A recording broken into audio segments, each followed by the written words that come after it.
together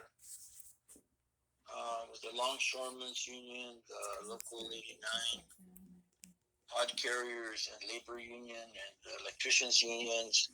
So the movement here in San Diego was a total, complete unification of the labor forces to support Cesar Chavez and the farm workers. Mm-hmm. So, one of the drawbacks of something like that, of course, is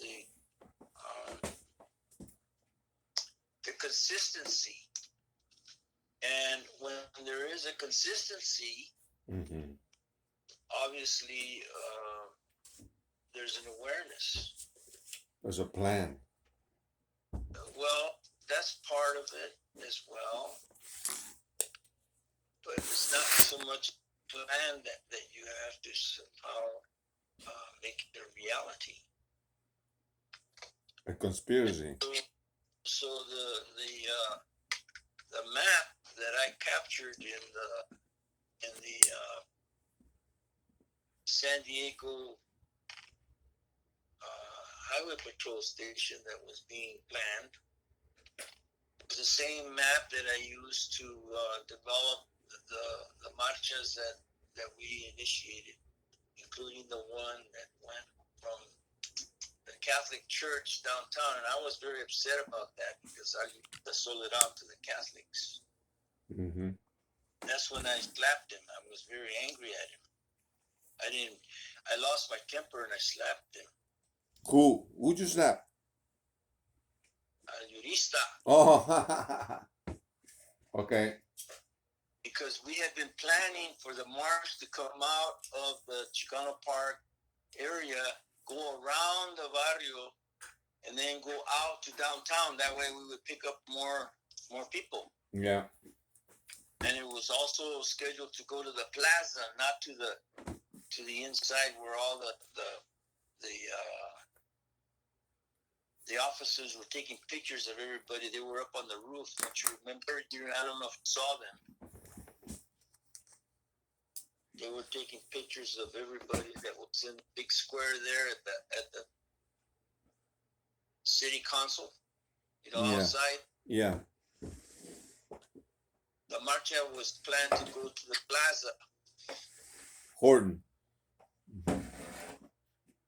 And when they changed it, because we had already had several meetings at the neighborhood house when the threat of the Hells Angels was made to come into the barrio and start shooting up everybody. So at that time, we had every corner of people up on the rooftops with an abundance of Molotov cocktails waiting for those motherfuckers. And this was at the neighborhood house. No, that was later. I mean, the Hells Angels had threatened to come into the barrio and wreak havoc. Yeah. Anywhere, right? Not just the neighborhood house. No, in Logan Heights. Right. In Logan Heights, yeah. It was a mitote, I think, between a vieja and somebody else. Mm-hmm. But the point is that there was a threat. Yeah. And everybody organized, and they brought out all their weapons into the neighborhood house. Yeah. And they had crates of Molotov cocktails waiting for them. Yeah. On the rooftops. Mm-hmm. They never showed up. Right. So within that time span, the marcha was very important. And when the Catholic Church stepped in and took over, they automatically ostracized 5 other churches. Mm. This shit about the Viscan and all that stuff is fine, but it becomes a stagnating symbol of oppression. Mm-hmm. it's an oppressive symbol because it's supposed to be humbling and you're supposed to be obedient to the church and to the Pope and all that other bullshit. Yeah. Well, it doesn't work that way. Mm-hmm. Even though they have it set up that way. How many Virgens do you find in Chicano Park now? Just one. No. Yeah, there's more now. Okay. You better come back and count them, I brother. haven't. Yeah, I did put a second one over here. Yeah, by the Paradise Center. Yeah, well, whatever the There's case more. is, Yeah. you know, the oppression by the The right wing church Yeah. is way overdue. Mhm. Way overdue. You know, and they've already brainwashed a lot of the muralists that are doing all this shit right now, Yeah. Yeah. including Sal Barajas. Yeah.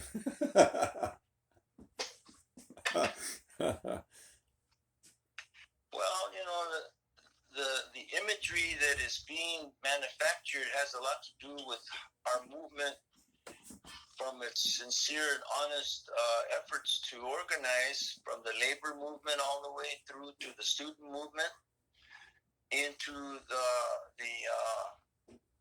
popular movement.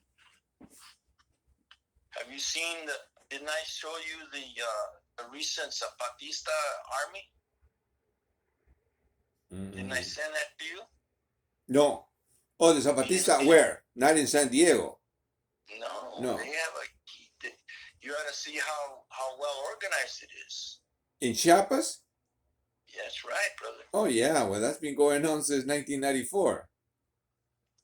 Yeah, when they busted out and Tomas Castañeda went and fucked all over my mural.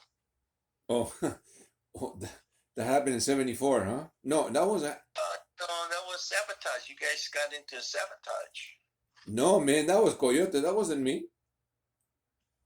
Well, you know,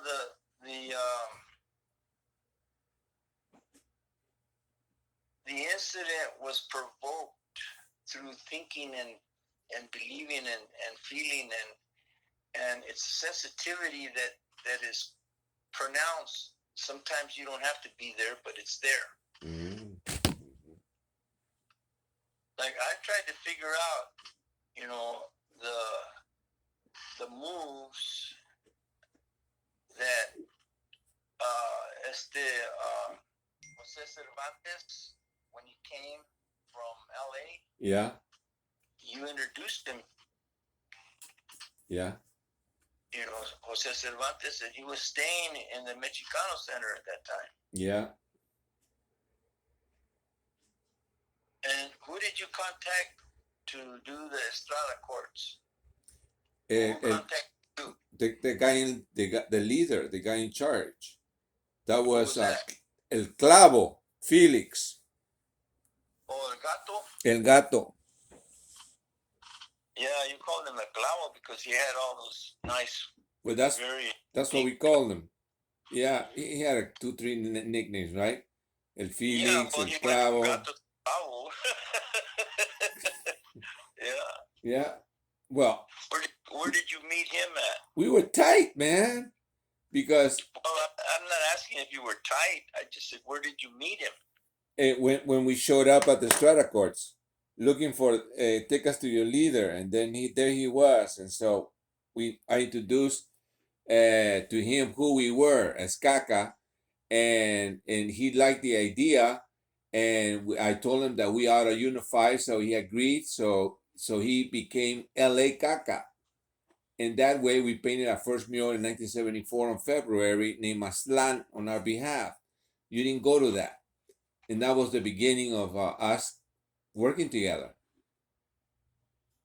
Mm-hmm. Well, the interesting part about it was the regurgitation of Asco. Yeah. With Caca. Right. Oh, yeah. There was, well, each town had its own thing, right? Sacramento was the Royal Chicano Air Force. You know, the identifications of the town of the local Chicano muralists seemed to have the kind of LA is so big, so there was 2, 3 groups there. Well, you know the parts that they've already destroyed right now? You know how many murals they have destroyed? Where in San Diego? No, in LA. Woo. Yeah. Even the freeway murals where they were trying to repair, and the big renovator became Willie Heron, and he's still renovating his murals over there.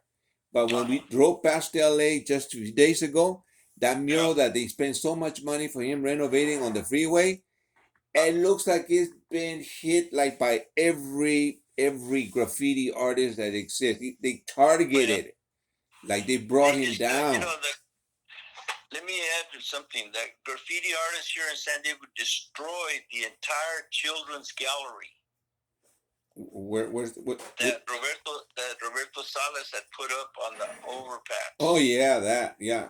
The entire children's art gallery was destroyed by these motherfuckers, man. Yeah. I think it was organized, but nevertheless, you know, that's a far-fetched. The only person that was organizing was the Bread and Salt at that time. Bread and Salt? Yeah, they were just setting themselves up. Perhaps.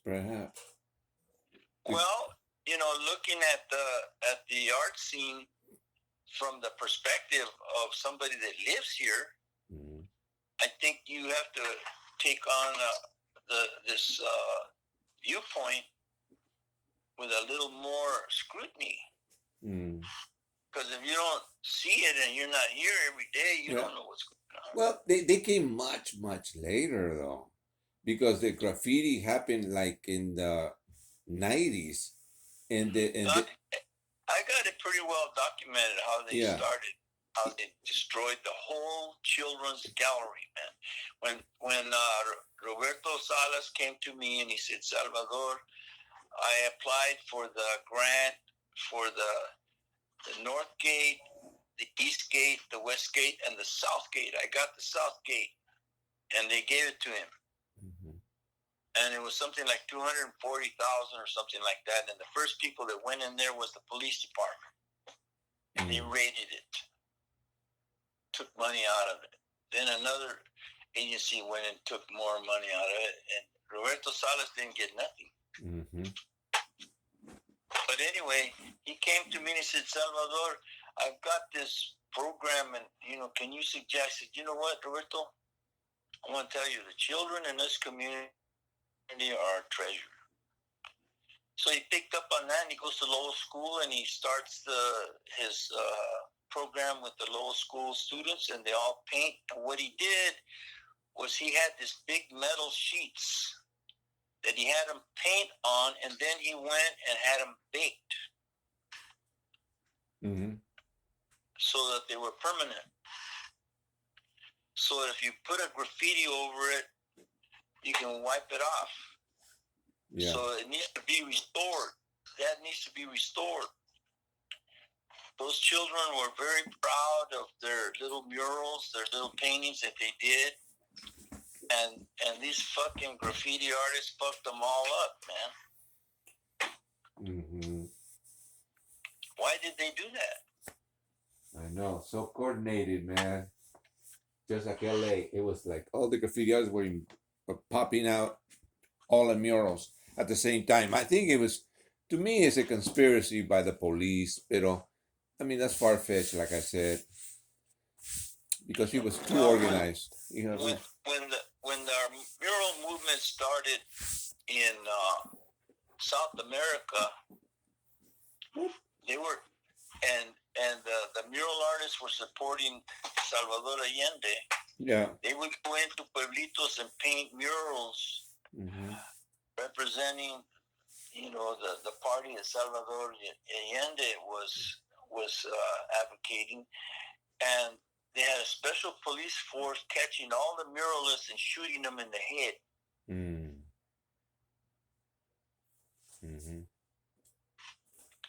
Then they got that one artist, poet, and they cut his hands off because he used to play the lira and sing. Yeah, Lara. You know, so there's been an oppressive attitude towards our culture, towards the Popular people who art, street art. people who believe. Well, it's revolutionary art. That's why it was the Congreso de Artistas Revolucionarios. Mm-hmm. It wasn't the Congreso de Artistas de Aztlán. It was the Congreso de Artistas Revolucionarios. Yeah, but the revolutionary artists, not the caca artists. The revolutionary artists. No, but it evolved into that. Evolved into that. Who didn't evolve into it? We evolved into the caca when we. Who's we? I didn't go in there. But it was you, me, Victor, and Jose. You were doing stencils of the pantalones for putting the symbol on the paint pants. Remember that at the Centro? Yeah. No. Well, when I showed you that film about when Siqueiros presents to the public his mural inauguration, and he talks about the Congreso de Artistas Revolucionarios. Yeah, de Mexico. You came out with the Chicano thing on that, and yeah. It's not. We're not. I'm not. I feel like I'm more towards leaning to the Mexican mural movement, the revolutionary movement, right, because they were involved with the labor movement. They weren't social. Right. Everything is social. Mm-hmm. It was, those of us that worked in the fields. I did all my field work when I was 7 years old. Yeah. I was using the short handle hoe. It looked like a regular hoe to me. Yeah, regular hoe, like not Navajo. You know the short handle hoe? Yeah. It's meant to thin out either tomato plants or corn plants or cotton plants. It's used to desajar. In other words, separate. Because when they plant them all in one row. And they all grow together, but you have to give them space to grow so that they will get strong.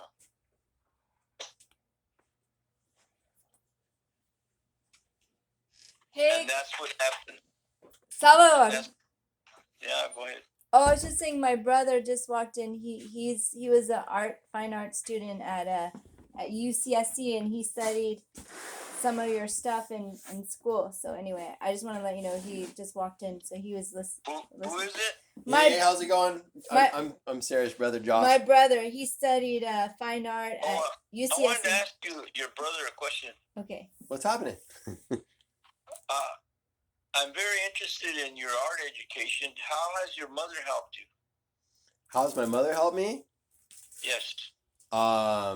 Man, by just surrounding us with amazing artists when we were kids growing up and stuff, and with her business mostly, and pretty awesome seeing her doing pottery again, which is amazing because that was her big thing that she did before we were around, and she's getting back into it again, and it's pretty awesome. So we're lucky to always be surrounded by a lot of talent, So. Say, from your perspective, the most important artist that you ever met that your mother was working with.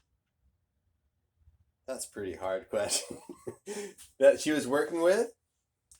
Well, that was, that she was either handling or working with or showing or admired, whatever the case may be. Jeez, that's a hard one. Why? I don't know. There's been quite a few.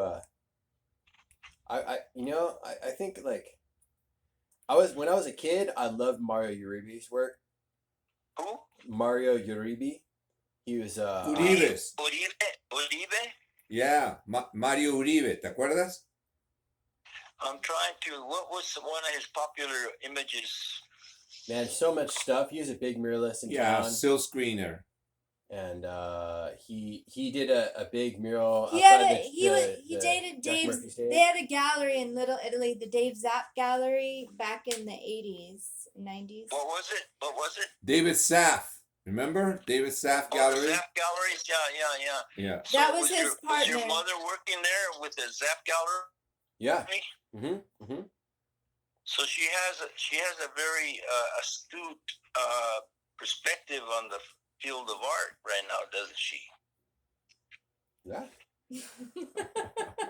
I don't know about now. Now it's like, I don't know where. Well, what do you mean you don't know about now? Art does never grow old. Well, it Art, doesn't, the older but it gets, the better it gets. It does, but it's the different You types of haven't learned to artists. appreciate that. You know, I think it's kind of just like what she's doing now is so much different than what she was doing before. You know. But she's into the fine arts, right? Yeah. Okay. She's also into marketing it, right? Yes. Okay. So the business of art marketing skills are unique to each dealer and each methodology of selling your work. Yep. She's definitely the brains behind that. Have you made a body of work and sold it yet? Nope. Why? That's one thing I never learned how to do. So that's one thing in art school that was the saddest part that we never learned was how to market yourself, you know, and also going to a school. Did your mother teach you anything? I was too much of a rebel to want to listen to her then. Well, you should now go back and apologize for being this rebel to your mother, and ask her advice because she's skilled in this. Yeah, I don't have to ask for it. You're already getting whipped into shape, or what? Oh yeah. You know it. So what's your media that you're working with? Nothing now. No, he's been doing some amazing mostly woodworking. Woodworking. You know, so that's been my recycled wood refabrication. That's basically what I've been doing lately. So I'm building wood shops and sheds and out of all recycled lumber. So it's a laborious project for sure. So, but it's a fun project because you get to see the product as it evolves. Yeah. And then at the same time, you also have choice on how to market your product. There's no marketing in that. It's basically I'm building my house right now. Is what I'm doing. So, that's quite a good privilege. It's amazing. It's an amazing privilege to have. So yeah, definitely. So yeah, wood's good stuff. Well, see, yeah. When you have a work plan, I think that in itself is requires a lot of responsibility. Yeah. And if you're just enjoying and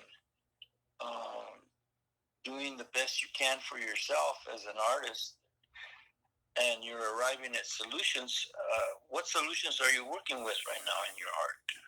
Wood carving? No. Wood carving with a planer, pretty much. Now, basically, what I'm doing, I think of myself more as a craftsman than anything else right now. That's basically what I'm doing. I can't afford to buy any of the lumber to build the things that I'm building, and I've learned how to collect it from all kinds of random places, and so I'm just it gets you to the point where it's just it's I can't even think about how to market that because it's so laborious just to go and hunt down all the wood and then to refinish it. You haven't had a serious conversation with your mother. Oh no, she we've already talked about it. She has the whole business plan all laid out for me. So. Well, then why don't you follow it? Who is this fucking guy? Like, is it Mother's Day coming up soon? No, you're right. She's a talented woman. Well, if you have a work plan and you have funding sources, then you take on your responsibility and do what you're going to do that is going to be have an impact on society. Yep. Yep. Or if you want to be more selective, you could be more selective and have an impact on selected groups, privileged group. True.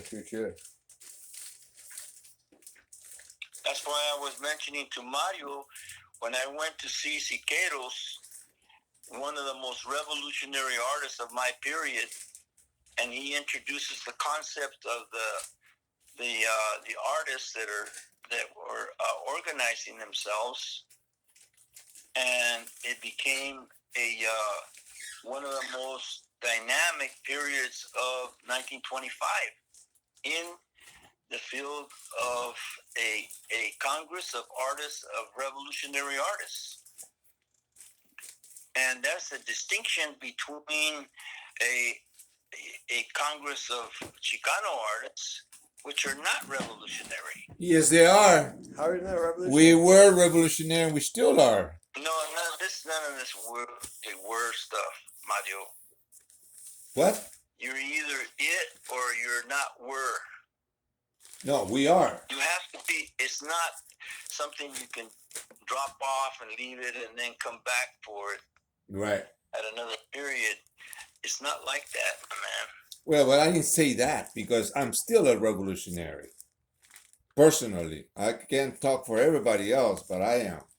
I'm still. Well, that's good. That's Yeah. good. Yeah. You have to meet yourself. You have to justify your own behavior. Exactly, man. You can't count for everybody. You can't talk for everybody. You can only talk about your own personal history and what you're doing right now. And you can give an analysis of what you saw and what you touched and what you think. But each individual is responsible for themselves. On the same theme, how is it that you would take a collective work and you author it as your copyrights on it, what you put on our mural? Who gave you that? Who gave you that permission? To put it on what mural? The mural that we started, where you put your copyrights on it. Oh, well, that's because when